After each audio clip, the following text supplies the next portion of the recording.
Whether on the field, on the court, or on the balance beam, there's more to winning than the final score. Hi, I'm Patrick Manning of Black Desert Resort. We recognize the effort it takes to succeed. That's why we are proud to partner with Utah Checkdown, the podcast that tells you the story before the game, then gives you a recap of what happened when it's all over, the grit, the glory, and the disappointments. Join us for stories of Utah's finest athletes and coaches. Thanks for listening.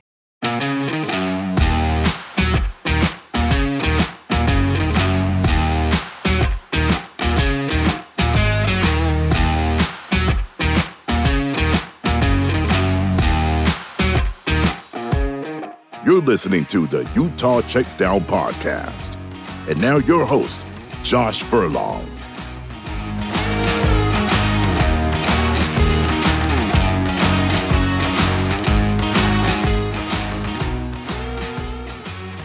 Welcome back to another edition of the Utah Checkdown Podcast. I am Josh Furlong. Happy to be back with you another day. It's a bit snowy today if you're in Utah. Maybe if you're somewhere else, you've got similar conditions. But, I'd rather it stay in the mountains. But I can't complain. It's not too bad at my house. I know there's other people that have had it far worse. As long as I don't have to shovel, I'm a happy man. So, got an interesting episode for you today. I'm not going to get too in the weeds with what's happening on the Hill. So not really talking about, football, basketball, gymnastics, whatever that may be.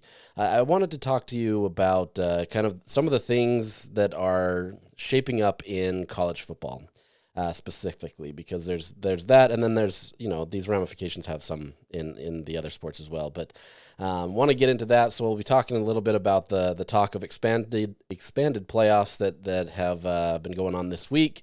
We'll maybe jump into a little of the Utah NIL law that is currently going through the legislature and use that to kind of talk some house settlement talks. So if you're ready to dive in and learn a little bit more about some of these things, we're going to talk about it.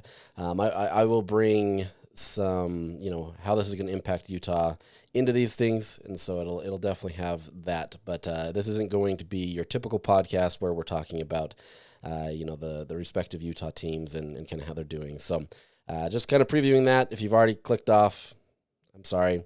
But we're going to go into this because this does impact this, right? Like all of this stuff impacts the sports that you love to watch. So trying to give you a little breakdown of it. I'm not going to go too deep, right? Like I'm not going to get into the weeds and bore you. Well, I might bore you.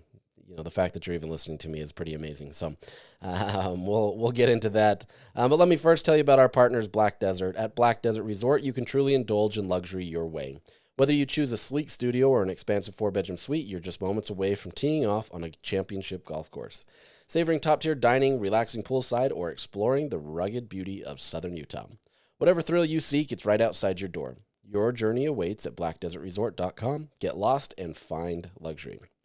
All right, so let's just jump right into it. So this week, it's been a newsy week for college football, and especially for the national reporters who covered this on a bigger level, right? Like us beat writers who cover the local teams. Obviously, we have to be aware of it and we have to pay attention to it. But there's not a lot of individual reporting that's done on our end, right? Like once it gets into the local level where it impacts Utah or other schools here, then we'll get involved. But for the most part, this is national reporters who are focusing on this. So, I've done a lot of research here, looked into this, been following this, and so I figured this week is a good time to be able to talk about this, especially because of kind of what's happened this week. So to kind of set the stage, the Big Ten and the SEC commissioners had a meeting this week, or the conferences themselves had a meeting this week, and kind of some background behind that. So, when conference realignment was all going around and everything was happening, and there was this talk that those two conferences, the Big Ten and the SEC, were going to pull away, a lot of the rest of the college football world, college athletics world, got nervous, right? Because the Big Ten and the SEC, whether they said it directly or intimated it, they were going to make this gesture that they were going to leave, right? And they were going to pull away and create their own league or whatever you want to call it. And and everybody was going to be left behind. So there was this massive panic, the last few years, and everybody was kind of worried about the instability of it. What's going to happen with these two top conferences, and what's going to happen. Well, as part of that, last year there was this is in spring, so we're about the same-ish time.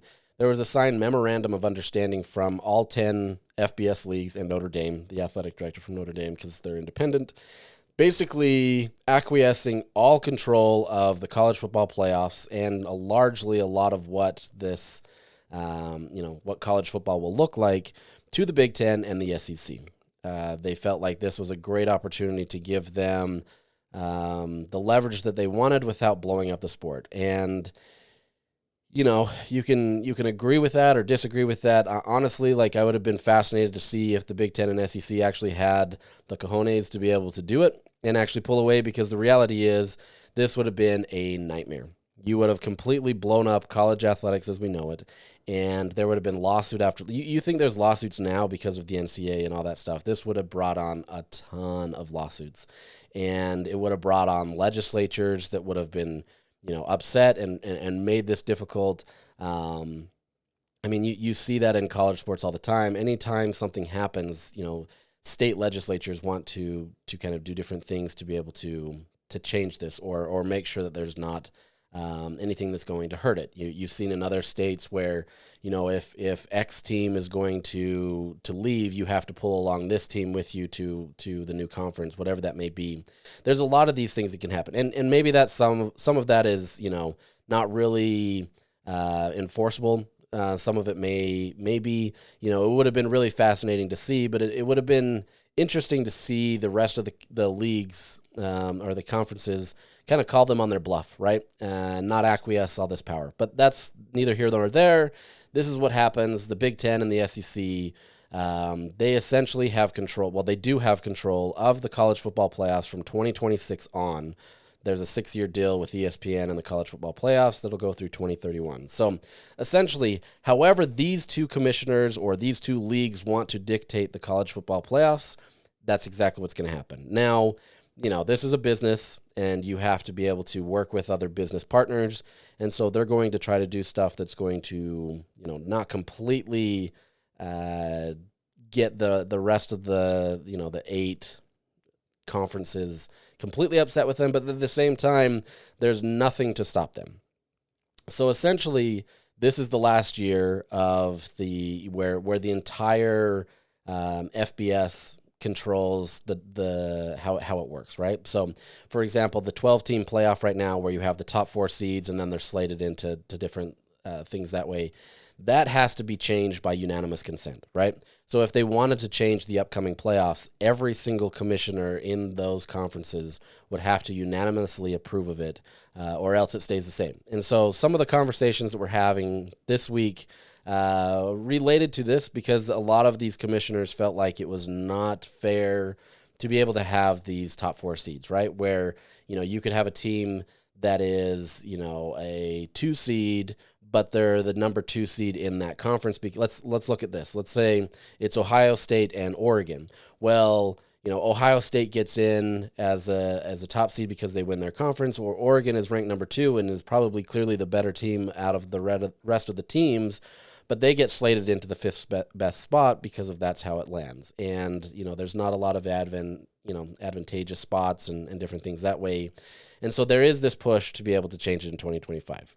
The reality is it's going to be unlikely. You're not going to get a lot of these commissioners, especially at the G5 level, that want to change it because they want to be able to have the right to be able to get in there. They want the opportunity to have a bye like Boise State did. You want to be able to have those opportunities available to you, and I don't see anything changing in this upcoming year. But they're still going to talk, and that's not what I'm focusing on today, but that's what's going to happen. So the heart of the issue here is moving forward from 2026 on.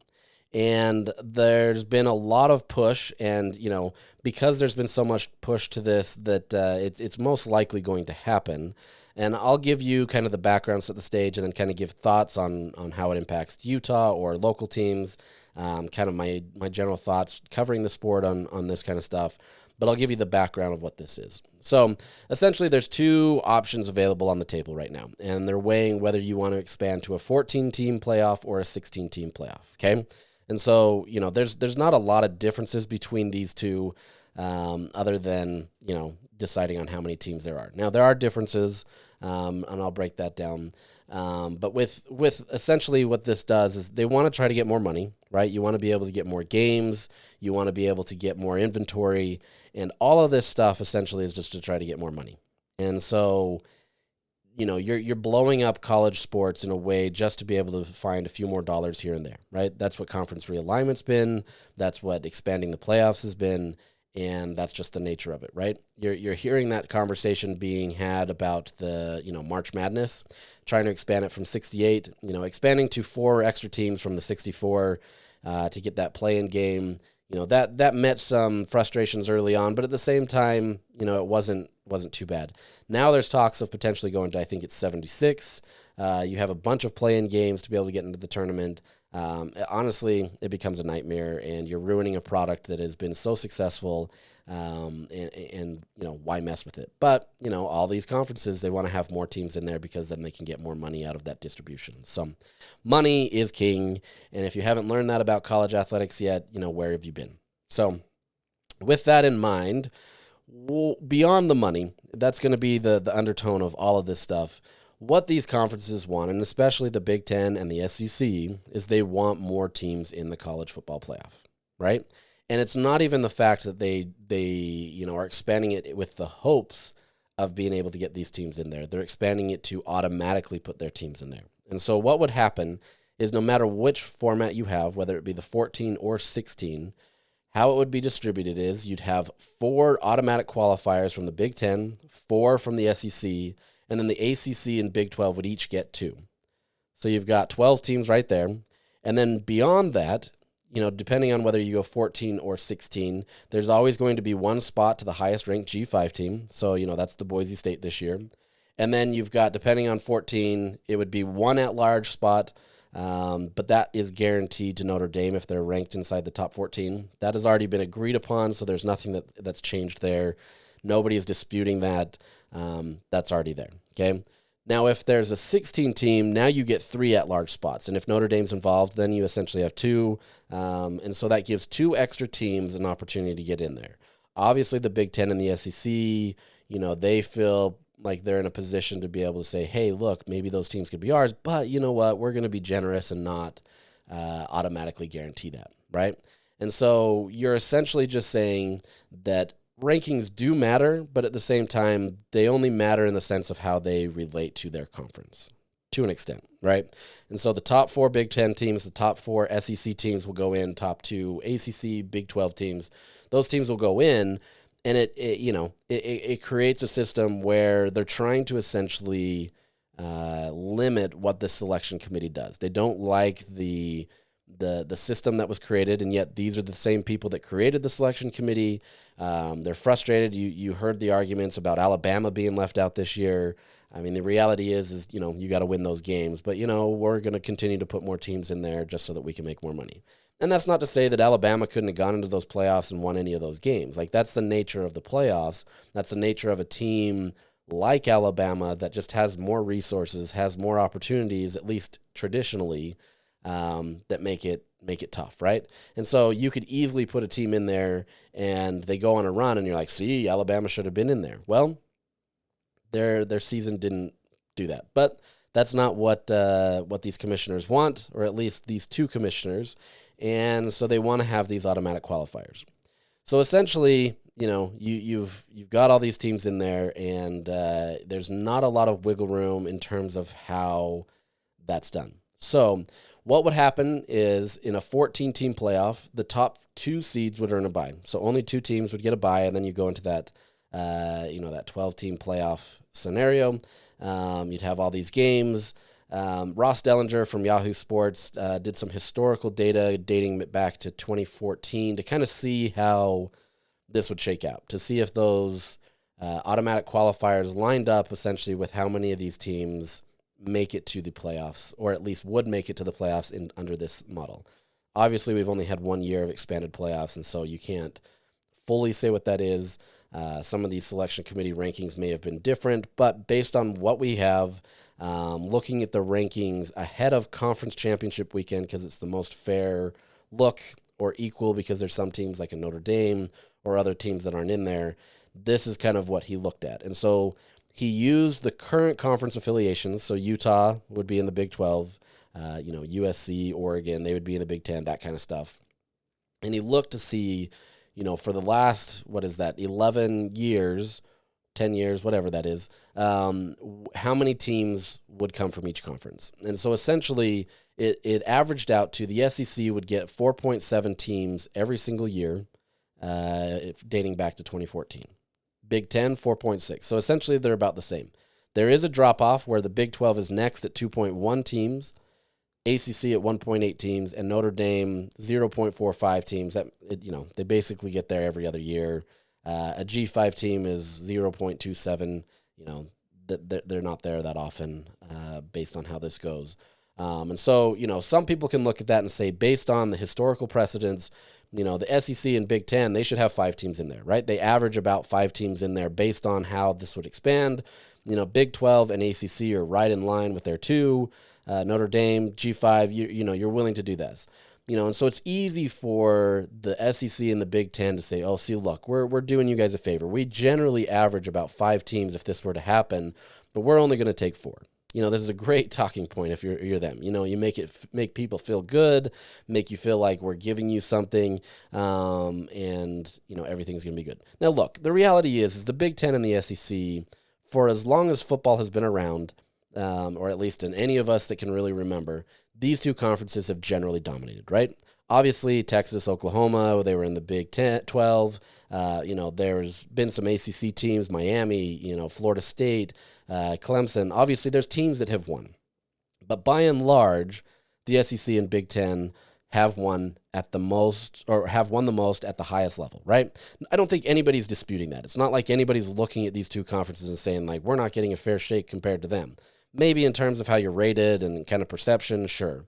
But by and large, these 2 conferences have had the most talent. They've had the best teams, generally speaking, at least consistently and depth-wise. And so it makes sense, right? And so it's real easy for these commissioners to be able to say, look, this is where we're at. We're giving you these teams. We're doing this. And so it's real easy to set this stage to be able to say, look, we're going to take 4. They're going to take 4. The rest of you take 2 and then 1, whatever that may be.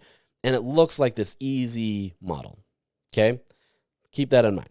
16 teams, if that goes into place, there is no buys for any teams. All teams are just, playing their first round games, moving on, and doing all that. If you wanted to go back into the 16 teams and kind of do the same breakdown, it's pretty much the same, except SEC and Big 10 generally probably they're gonna hit over that 5 number, and so it's really easy to get in there.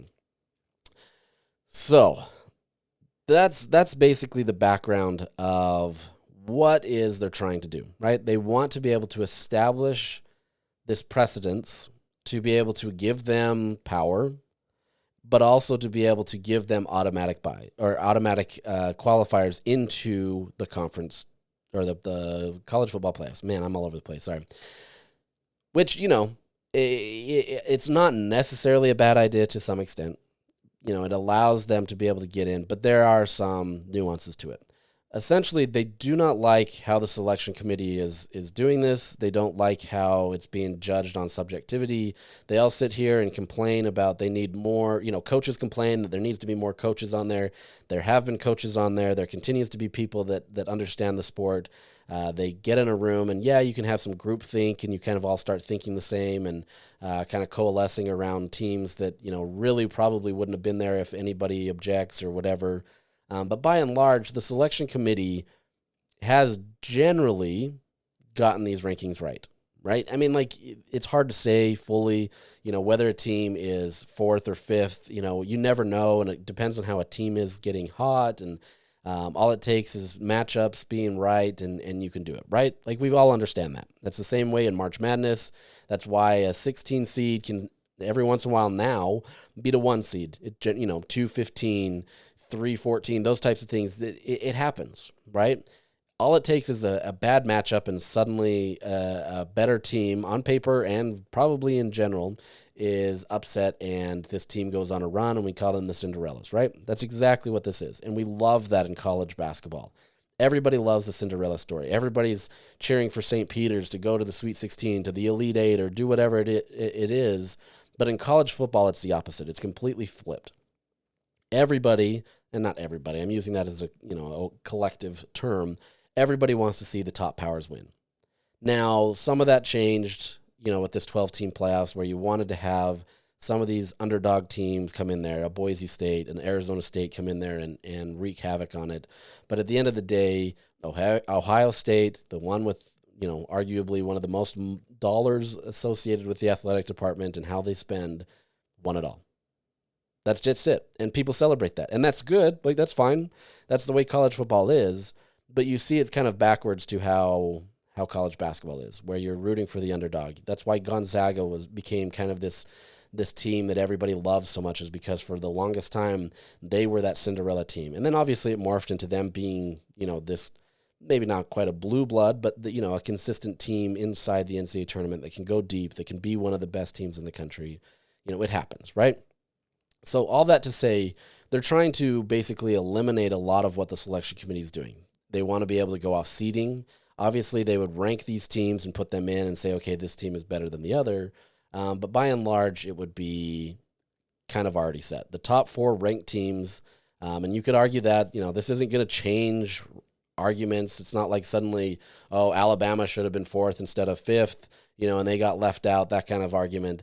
Those things are going to still happen, right? And there's a lot of things that go into this, but those things are going to still happen. Also, as part of this changes how conference championship games are played, right? As part of this conversation, there has to be a change in how conference championship games are played. Because if you are getting the top 4 seeds in there, what does that game even look like? If your number 1 and number 2 seeds in the conference are easily in, is there really a reason for them to play in that game and potentially knock either one of them out? Maybe. What this would do is this would essentially allow each conference to establish ways to get their own auto qualifiers. So this becomes even more tricky, because now let's say you have the Big Ten that is saying, look, we're going to give the top 2 teams in the conference not a bye, but they're not going to play in the conference championship game. They're automatically going to be into the playoff. Maybe it's a play-in game for some of these seeds. Maybe it's a 3 versus 6 seed, or I don't know what this is, but you can put in however you want to do that, and essentially it becomes a play-in games to the playoff, or at least that's how it could be viewed. Some conferences could just stick with the championship.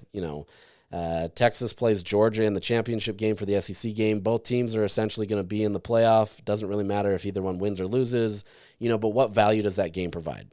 This game has already had little significance outside of just saying that you won the conference, but that's also been a negative for some teams who they had this hot streak, everything was going well, and then suddenly lose this game and it hurts them. Utah was, obviously famous for that in 2019, where they were in a hot streak, went into that game and met an Oregon team, which look, I'm not saying that Utah should have been in the playoffs based on that, but it's easy to be able to be this team that goes in there and suddenly you run into something and you're not in the playoffs after absolutely being in the mix. USC was supposed to be in the playoffs until they met up with Utah in the Pac-12 championship, and Utah won and knocked them out of the playoffs, right? So it goes both ways. It has these opportunities where it can bump you in, but it's always been kind of this unfair system where you win and it's obviously going to give you more value to an extent and say, look, you got another quality win. You lose, and there absolutely is a target on your back, because now are you good enough to be in the playoff? Are you, what's going on? Are you trending in the right direction? And it absolutely can hurt you. And meanwhile, you've got other teams that aren't playing that weekend who, for all intents and purposes, because they didn't get into the conference championship, are in a better spot. They're not going to move. The conference, the selection committee is not going to change it. And so you're starting to see that kind of frustrations with people. But in reality, it's the conference championship game that is the problem, not necessarily the selection committee. The selection committee, their biggest problem is that they put out these rankings on a week-to-week basis and get everybody riled up and let them know what their thinking is. They claim that they, tear it down every single week and change it. The reality is it's not, right? Like, it's all basically the same. And so then you're getting these standards of Florida State being left out when they were undefeated, and you had to do it because XYZ happened. There's so many examples of where you can go and say there's missteps, but at the same time, by and large, the selection committee's done exactly the job that it was told to do. And it hurt people's feelings because they got left out. And look, if you're Florida State, yeah, absolutely, you're pissed off, right? Like, you went undefeated, and that was always the rule. If you go undefeated, there's no way you get left out of the playoffs. Well, nobody really talked about, well, what if other teams are undefeated? And, those types of scenarios. That conference championship for the SEC absolutely helped them get a team in. Well, the ACC with Florida State got left out. And so, like, look, there's things here, but this is what these conference commissioners want, is they want these automatic qualifiers. They don't want the Florida States to be left out. They want them to be able to be in, but you're having to expand the playoffs. You're having to kind of set this model that goes in there. Now, what that becomes of the conference championship and how that relates, that's to be determined. This 14 or 16 team playoff is going to happen, right? Like, it's going to happen. This is because the Big Ten and the SEC are in charge. They're going to get their way. And in conversations that they had as they were leaving their meeting with the national media, they said they're going to go have conversations with their fellow, A5, A4 commissioners, so the Big 10, 12, and the ACC, and not blindside them of kind of what they're changing. But the reality is let's say Brett Yormark, or I'm blanking on the ACC commissioner's name, they decide to say, look, we don't want to follow along with it. There's nothing that can be done. The SEC and the Big Ten have all of the power. And they're going to say, okay, well, sorry you feel that way, but you're going to get two teams. And that's what it's going to be. Some will look at that and say, oh, well, these two other conferences should be gracious that they're not trying to take more and do that. Like, look, man, like, call them on it. Like, at this point, they've already made their bed because they've given them all the power. So, like, there's nothing really you can do. And so we're living in a world where the Big Ten and the SEC control everything. And as much as they say they're going to let everybody know, and they are, right? Like, they're not, completely cutthroat, and they're not going to just completely do things without telling people. But at the same time, there's literally no power that the ACC or the Big 12 have to be able to stop this. And so whether it's 14 or 16 teams doesn't really matter in the end, right? Like, you're expanding so that you can get more money. You're expanding so that you can get more of your teams in there. And at the end of the day, there's nothing that anybody can do about it. To an extent, ESPN can't even do anything about it. I mean, obviously, they've got to negotiate different things, but this isn't like ESPN all of a sudden has extra money to throw around and say, hey, yeah, we're going to go give you more money. Now, let's not cry for ESPN, because ESPN and Fox were the ones that, really changed a lot of the conference realignment and got us to where we're at. So there's a lot of frustrations going all around. But the reality is you're going to have a 14 or 16 team playoff. And maybe this sounds dramatic of like, oh, this is changing college football and everything. And look, I'm not trying to get into the theatrics or dramatic here. But at the same time, this will change the landscape of college football. And you're going to have a continual power struggle between the two top conferences and everybody else. And that's not to say that that's a bad thing, right? We all get it. Everybody wants to be in the Big Ten and the SEC.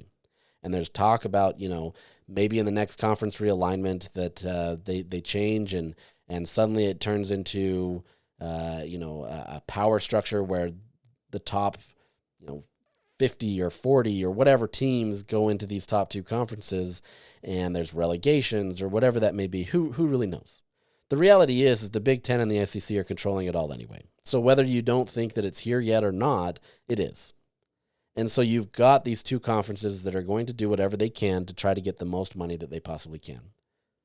And by and large, they're generally going to have the best teams.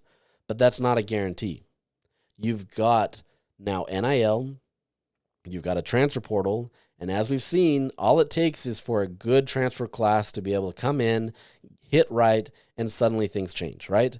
There's a reason why Alabama is so frustrated right now, because they don't have the same power that they used to. You're not the only one that's paying players now.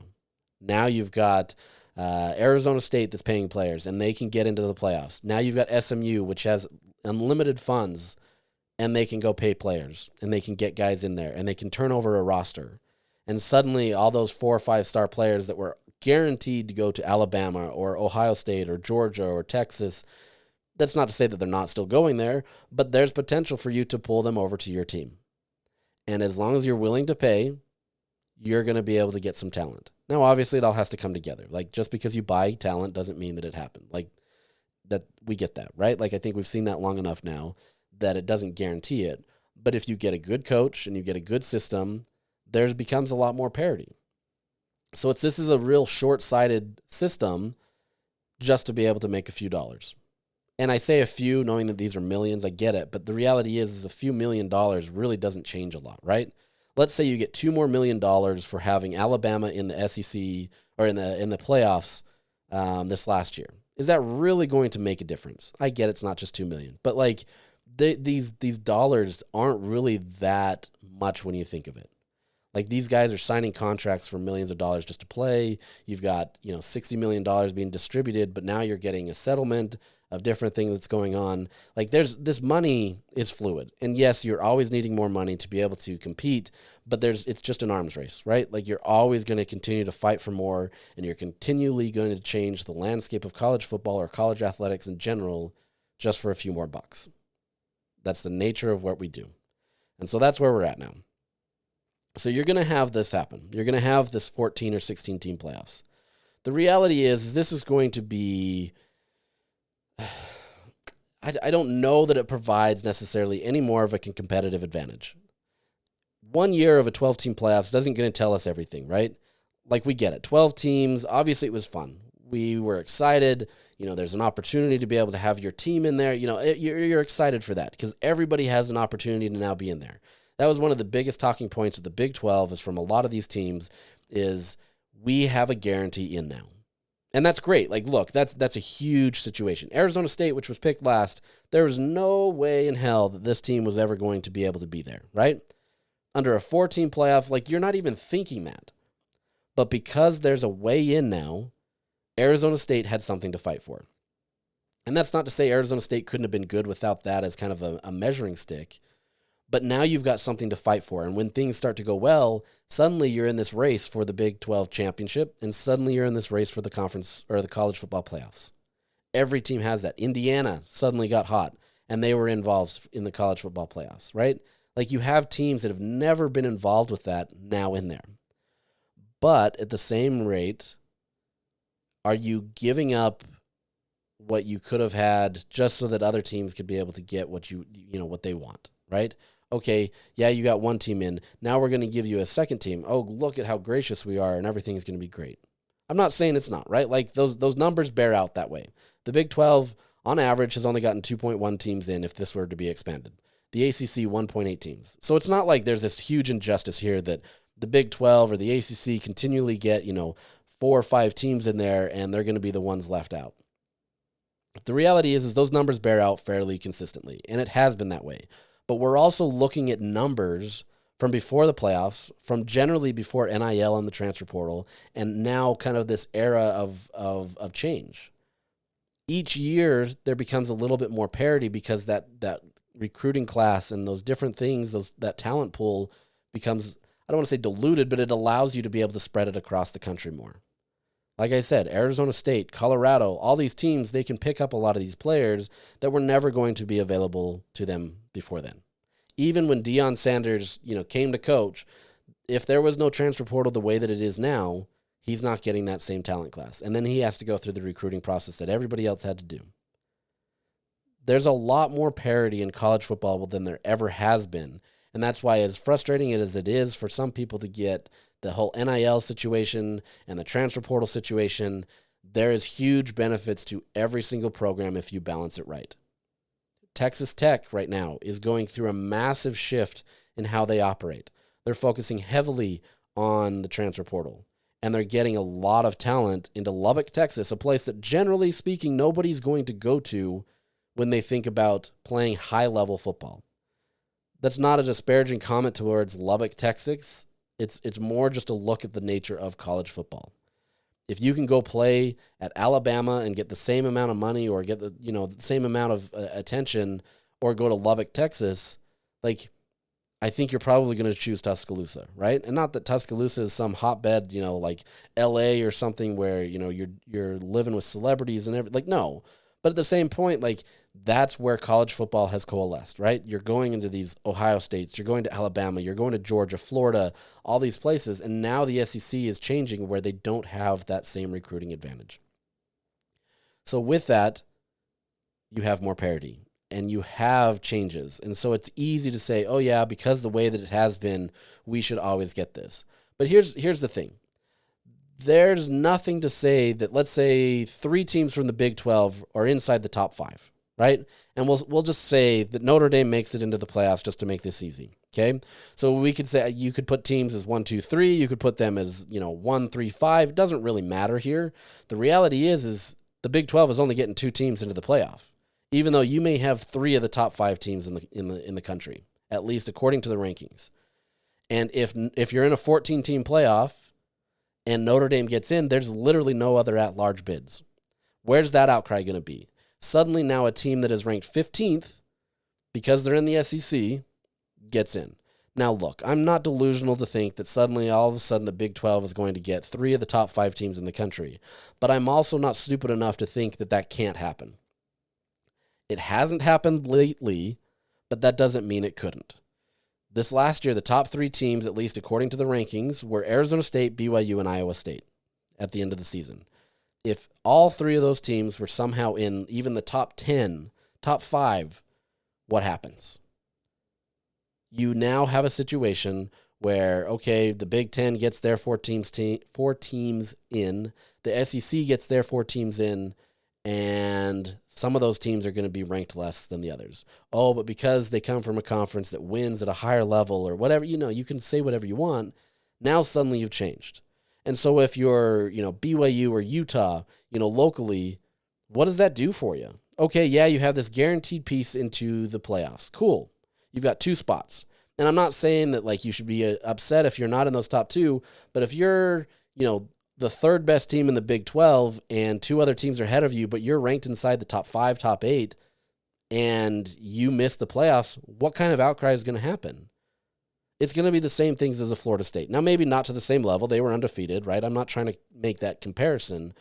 But at the same time, there's real possibilities here where 3 teams from the ACC, maybe 4 teams from the ACC get in. What if there's 3 teams from the Big 12 and 3 teams from the ACC that are making up a ton of that top? It can happen. And in the era of the transfer portal and NIL, this is absolutely possible. But because you gave all your power to the Big 10 and the SEC, you don't have a chance. And so what happens is Oregon, Penn State, Ohio State, and Indiana from this last year are getting into the playoff. Nobody's disagreeing with that. I get it. Georgia, Texas, Tennessee, now Alabama gets into the playoffs. Meanwhile, you could lose an opportunity to get one of your teams in there because somebody else got in there. This is going to happen, right? Maybe you get lucky and maybe it doesn't happen for a long time, or maybe through the duration of this 6-team or 6-year playoffs that it doesn't happen. But none of this is ever going to be fair, right? Not that college sports is fair, and I'm not requesting that it's fair, because it's not. But you can see some of these problems. You can see what's on the horizon where you can say, okay, this is what can be the case. Generally speaking, yeah, those numbers are probably going to bear out fairly consistent, right? The Big 10 and the SEC are probably going to have the bulk of the teams. But even then, the SEC and the Big 10 could have their frustrations too when, they have one of those banner years where 6 of the 8 teams from the SEC are ranked inside the top 10. Now what do? Now you only have 4 of those teams. Now the Big 10 and the SEC are clamoring for more teams. Well, we always have consistently the more teams. It doesn't matter which way you paint this, there's always going to be some frustrations. Let's say you expand to 14 or 16 teams and Alabama gets left out again. Are they just going to be satisfied with that? No. And so suddenly you get this change that works, but it doesn't still. There's no perfect model, right? And there's no easy way to do this, especially if you have automatic qualifiers. And unfortunately, it's a short-sighted situation that allowed the Big 10 and the SEC to collect what they wanted, and now they get what they want. Are they going to be frustrated at times too? Like I said, in those scenarios where they have more teams? Sure. But by and large, they're the ones that benefit the most from this, where they have allowed themselves to guarantee teams that are in there. And sure, they can say, oh, well, we gave the ACC and the Big 12 two teams, and we allowed for a group of 5 team to get in there. Don't. If you really, really, truly cared about the seedings, if you really wanted to take the best 14, 16 teams, you would go off of those rankings, just 1 through 14, 1 through 16. And sure, there's problems there. We've had that with the BCS. We've had that with selection committees. Whether you're judging a team as being the 14th best or the 18th best, it gets a little murky. Let's be real. These conferences aren't equal. And as a side note, as part of this, the SEC would consider moving to 9 conference games. So all of these power conferences would have 9 conference games. They would also have an agreement with the Big Ten where they have a scheduling agreement. So essentially now they've got 9 conference games, and they're getting a 10th game against a Big Ten or SEC opponent. So good for college football, right? In the sense that now you get some parity in that regard. You're now getting bigger time matchups between 2 conferences because they don't worry about the season. They're worried about being able to, obviously the season matters, but they're not worried now anymore about saying pitting Alabama and Ohio State in a non-conference game. Because they know that as long as they run the table or they do well in their conference, those top 4 teams are going to be okay. But once again, you can't sit here and say that you only really care about having the top 16 teams or 14 teams in, when in reality, you just care about yourself. And I'm not saying that they shouldn't. Every conference has to do what they need to. But this is the problem when you just turned over all of your control to 2 conferences. And so that's where we're at. That's all I'm going to focus on that. That was a long time. I'm sorry. 40 minutes. That's tough. That's tough, but that's the nature of it. This puts Utah and BYU in a tough spot. Obviously, it puts them in a great spot in the sense that there's 2 opportunities now that they could get in there, and maybe a third if there's a 16 team, and you can maybe steal one of those other at-large bids. But you're still second class in this situation, right? You're not the Big Ten, you're not the SEC, and it doesn't really matter how high you are in the rankings so long as you're the first or second best team in the conference. And maybe you're okay with that. Maybe that's an okay spot. And I'm not saying that's a bad spot, because this year, if you could be the top 2 team in the Big 12, great. Now you're in, right? But, there's unintended consequences that come as part of that. So let's move on. Let me first tell you about our other partners, UFirst. With your UFirst Rewards checking account, you can earn monthly reward points for buying something special for your best friend. Then you can redeem your reward points for something special for yourself. And with no monthly maintenance fees plus free ID theft protection, you can love that the UFirst Rewards checking is big on perks and peace of mind. Put your checking account to work for you so you can spend more time doing more rewarding things. It's easy rewards checking with UFirst Credit Union. Check out the full details at uFirstCU.com. All right. If your eyes have not glazed over and you're still with me, there is a current piece of legislation at the Utah legislature going on. It's called the Student Athlete Amendments. So this basically amends a bill that has already been passed about how student athletes can make money, but it's amending it in a way. Shortly, it's so that student athletes can get money from an athletic department, right? And so regardless of this ongoing House settlement, and I can explain maybe some of that briefly to you in a second, but regardless of whether the House settlement is approved or not, Utah can allow its athletic departments to be able to pay its players from its athletic funds. So they would still be able to take third-party deals through NIL, right?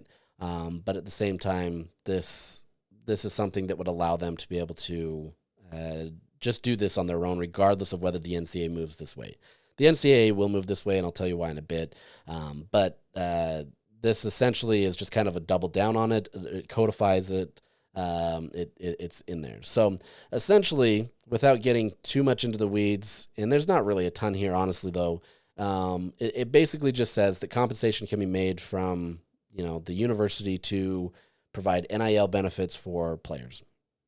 And as part of that, these funds can't come from monies that were appropriated through legislature, student fees, that kind of stuff. And so there's a specific category for where this money can come. So it's not like they can suddenly just get all this money from student fees and ramp up the prices of your attendance. That's already happening if you're a student. Like, I get it. I was actually looking at tuition. I don't even know why I was looking at tuition the other day, just curious to see what it was. And it's mind blowing how much you guys pay. I was frustrated when I was, paying tuition. I thought it was absurd then, but I feel like it's just asinine now. But also that's the nature of this world where we're paying $12 for eggs. So here we are. But basically there's a set fund that would allow these departments to be able to do this. Now, as part of this, if these athletic departments did this, the NIL contracts would be public and open to grammar rules. This is your public information's rule that allows somebody like me to be able to go request public records to see how much an athlete is making, or this is how I can get coaches contracts or game contracts or other things to help me understand what's happening at the university. It's an accountability thing. And quite honestly, the state of Utah has done a ton recently to try to limit, somebody like myself or you, this isn't just applied to journalists, to get information. And for public institutions, it's absolutely imperative that we have this information public. This isn't stuff that, it's not government secrets or anything like that. We need to be able to understand what's happening with the people that are in charge with, what's going on. So this has been an important step.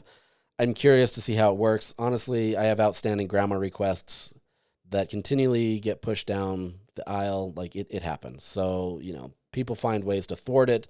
Some schools in the state are better than others at giving up information or coming up with excuses to not give information, but such is life. But regardless, these NIL contracts would be made as public records. Now, that to some extent would not apply to third party. So if somebody, let's say Ken Garf, which is obviously a huge sponsor of Utah Athletics, decides to give an NIL contract to, Devin Dampier, there's nothing that can, force them to have that contract be made public because it is a private entity doing that. And those cannot be put in there. And you would get a lot of fight from a lot of these private entities to make that happen. It also is kind of backed up by just fair trade laws, just being able to say, Devin Dampier, I'm using him as an example because he's the quarterback, should be able to make, the money that he wants without, that being public. So there's certain restrictions, like, so for example, in the NFL, we understand what their contracts are because that's been collectively bargained. So that's something that they've agreed to do, even though these are private entities. But let's say, Patrick Mahomes is contracts with Allstate or any of these other athletes and their contracts that they do, we don't understand what those are. We don't know how much they make unless they tell us. And I don't think there's a push to get that, and I think that's fine. But I think if it involves public monies, it's important that we understand what happens. So as part of this, they would also say that as part of this legislation that any of these students are not employees of the institution, even if they are compensated with NIL. So that's just a clarification. And then the state board would audit these athletic departments every 5 years, starting in fiscal year 28. And so if you decide to do this, that would be the case where you'd be audited. I mean, these guys get audited to some extent with their finances every single year, but this would be more in depth. Obviously, people don't like audits, and so take it for what it's worth. But that would be the case. As part of that, the athletic department can't prevent an athlete from competing for taking NIL or hiring. So you can't say because you took money you can't play at the university. That's put in there. Also, any contract over $600 would have to be submitted to the university to be approved. It still has rules on things that you can't promote, like tobacco and e-cigarettes, vaping, alcohol, marijuana, gambling and betting, sexually oriented businesses, and firearms. So those things still are in there, and that's essentially what it is. So those are already in the laws, by the way. Those are just kind of more further in there. You have other states that are taking it a little step further and saying that the NIL dollars will be tax exempt. Georgia introduced this. Alabama has created similar legislation. I believe it was Indiana today decided to do the same thing. So you're getting these states that are trying to do whatever they can to get a competitive advantage in college athletics. And you're going to see more of this, I would assume, barring the NCAA actually creating better rules that allow these types of things. But any state is going to do their best to be able to be competitive. And what they're doing is the reason why legislators are getting involved in this and this becomes an issue is because they want to be able to have that competitive advantage where if your teams in this state aren't able to compete, you lose dollars as a state. That's just the nature of it, right? And so once again, it goes back to money. Everybody wants to be competitive, not just because BYU or Utah has the best team. They want to be competitive so that they can continue to bring tourism into the state. You can bring in money. You can do all these things. The thing is, when anybody comes to BYU or Utah State or any of these other programs, that brings tourism dollars to the state. You get people that come that may never have come before, but because of a football game or basketball game or whatever that may be, now they're coming to be able to spend money. They got to get in the hotels. They've got to eat. They've got to go visit sites. You know what I mean? Like this all is a huge economic advantage for the state. And so if you can keep competitive teams and do things to be able to make sure that it's easier for them to be able to recruit and get guys here and keep competitive teams, the better your money can be. So that's why you're seeing things passed where, you know, there's a business district in downtown Salt Lake or an entertainment district where Ryan Smith is trying to pass that because, once again, that brings money.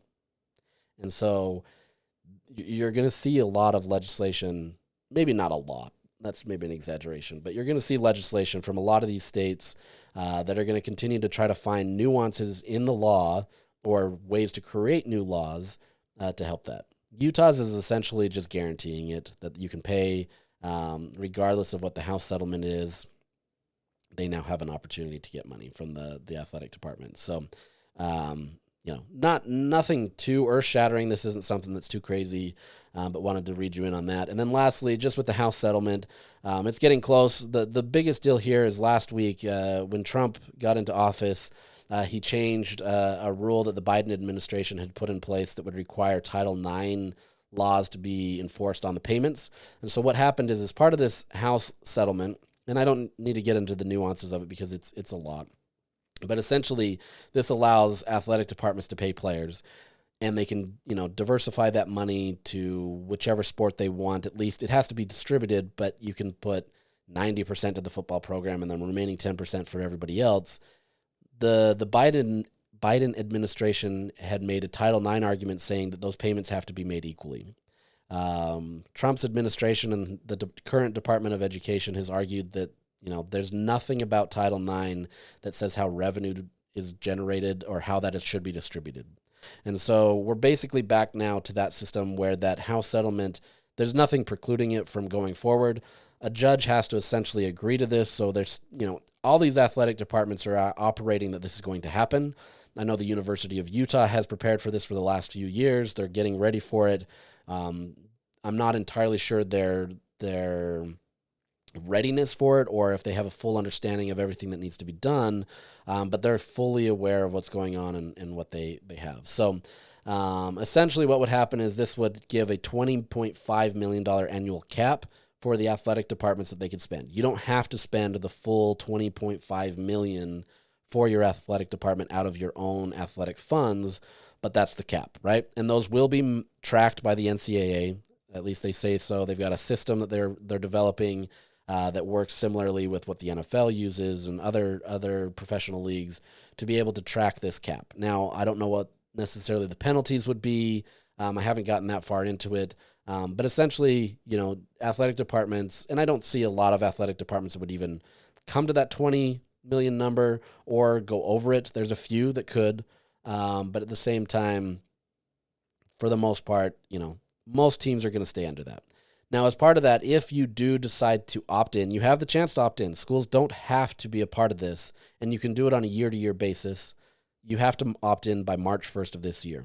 And then you have to opt in by March 1st every single year afterward. So essentially, Utah could say, we're going to go do this, and then for whatever reason, decide the next year, look, this isn't for us. We're not going to do this.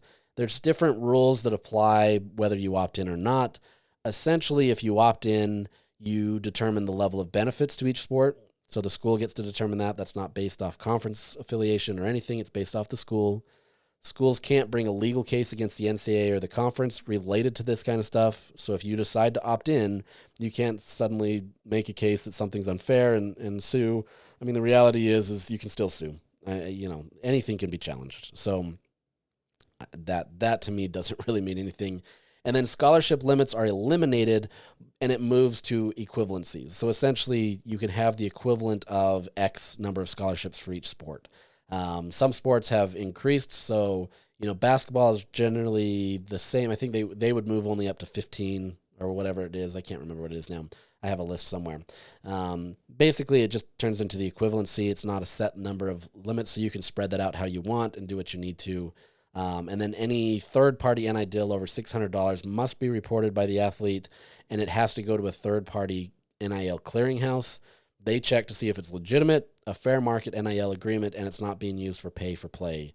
Now, look, this is a third-party entity. I don't know what's going to happen. The NCAA hasn't been great with this kind of scenario where they review it. I don't know what the enforcement would be or how this goes, but essentially that's what they're trying to do, is they're trying to get a true, quote-unquote, true true NIL, so that it isn't pay for play. Because the reality is that's what it is right now. Guys are getting NIL. They're just getting money. There's not a lot of restrictions in place to say, okay, you need to go support a thing. Obviously, boosters are going to be frustrated if they're not getting support. Collectives are putting money in there. There's a lot of different things in there where you're just paying guys to be able to play for your team. So, there is some restrictions there. But really curious to kind of see how this shakes out. This one, we'll learn a lot more once it's passed. But that's just kind of the basics of that and how it'll apply for Utah. Regardless, like I said, if Utah decides to pass that law, the athletic department will be able to pay its athletes. How that would change based on this, if, say, the House settlement doesn't come about, would be interesting. There's a chance maybe this money is higher, whatever it may be. But for the most part, college athletics is changing even more, and we'll see how it goes. So I hope this was enough education for you and I didn't just fully bore you. I understand these topics can be a bit much at times, but I wanted to make sure that you kind of were aware of some of these things, especially the college football playoff expansion, and just being able to talk about that and how it relates to stuff. So if you're still with me, thank you so much for listening. I appreciate it. I really do. This takes time out of my life to be able to do stuff, but I enjoy it because I want to be able to communicate with you guys some of the things that I can't always just put into an article. So as I mentioned, I appreciate it. I'm grateful for you, and we will chat next week.